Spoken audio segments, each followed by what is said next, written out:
Saudi ജയിലിൽ കഴിയുന്ന Malayali Abdul റഹീമിന്റെ jail മോചനം അടുത്ത വർഷമുണ്ടാകും. റഹീമിന് വധശിക്ഷ വേണമെന്ന പ്രോസിക്യൂഷൻ അപ്പീൽ സൗദി സുപ്രീം കോടതി തള്ളി. 20 വർഷം തടവ് ശിക്ഷ മതിയെന്ന വാദം കോടതി ശരിവെച്ചു. അഫ്താഖ് റുമാനുണ്ട് വിവരങ്ങൾ നൽകാനുള്ള.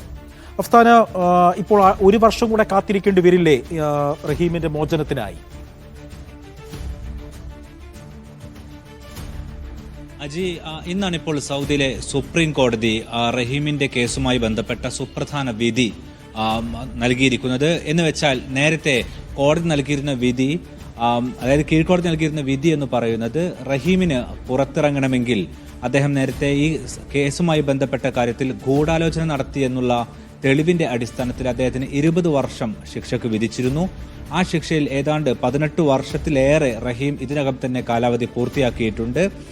അങ്ങനെ വരുമ്പോൾ ഇനി ഏതാണ്ട് 1 വർഷമാണ് ആ ജയിൽ കാലാവധി പൂർത്തിയാക്കാൻ ബാക്കിയുള്ളത്. പക്ഷേ പ്രോസിക്യൂഷൻ സുപ്രീം കോടതിയിലേക്ക് പോയിരുന്നത് ഈ 20 വർഷ കാലാവധി തടവ് പോരാ, പകരം വധശിക്ഷ നടപ്പാക്കണമെന്ന ആവശ്യവുമായിട്ടാണ് പ്രോസിക്യൂഷൻ സുപ്രീം കോടതിയിലേക്ക് പോയത് എന്നാണ് നിയമസഹായ സമിതി അറിയിച്ചിരുന്നത്. ആ ആവശ്യമാണ് ഇപ്പോൾ സുപ്രീം കോടതി തള്ളിയത്. എന്ന് വെച്ചാൽ ഫലത്തിൽ റഹീമിന് വധശിക്ഷ ലഭിക്കുവാനുള്ള സകല സാധ്യതകളും അടഞ്ഞു. ഇനി ജയിൽ മോചനത്തിലേക്ക് വഴി തുറക്കുന്നു എന്നുള്ളതാണ്.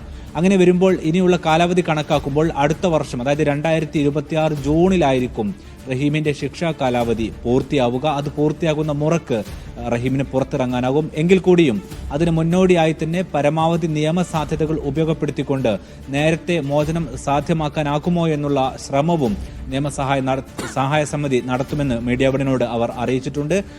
ഏതായിരുന്നാലും റഹീമിനെ സംബന്ധിച്ചിടത്തോളം അദ്ദേഹത്തിന്റെ കേസുമായി ബന്ധപ്പെട്ട് കുടുംബത്തിനുമൊപ്പം തന്നെ നിയമസഹായ സമിതിക്കുമെല്ലാം ആശ്വാസം നൽകുന്നതാണ് നേരത്തെ സുപ്രീം കോടതി തീരുമാനം. കാരണം ഇതുവരെ ഒരു ക്ലാരിറ്റി, ഒരു കൃത്യത ഇതിൽ എപ്പോൾ മോചനം എന്നുള്ള കാര്യത്തിൽ ഉണ്ടായിരുന്നില്ല. അതിപ്പോൾ പൂർണ്ണമായി വന്നിരിക്കുന്നു. ഇനി ഇതിലൊരു മറ്റൊരു തീരുമാനങ്ങളോ മറ്റോ ഉണ്ടാകാനിടയില്ല. ഇനി സംഭവിക്കുക റഹീമിന്റെ മോചനമാണ്. ഒരുപക്ഷെ വരും മാസങ്ങൾക്കകം നടപടിക്രമങ്ങൾ പൂർത്തിയാക്കിക്കൊണ്ട് അദ്ദേഹത്തിന് നേരിട്ട് സൗദി ജയിലിൽ നിന്നും നാട്ടിലേക്ക് മടങ്ങാനാകും. അജി, ശരി. സൗദി ജയിലിൽ കഴിയുന്ന മലയാളി അബ്ദുൾ റഹീമിന് അടുത്ത വർഷം ജയിൽ മോചിതനാകാം. റഹീമിന് വധശിക്ഷ വേണമെന്ന പ്രോസിക്യൂഷൻ അപ്പീൽ സൗദി സുപ്രീം കോടതി തള്ളി. 20 വർഷം തടവ് മതിയെന്ന വാദം കോടതി ശരിവെച്ചു.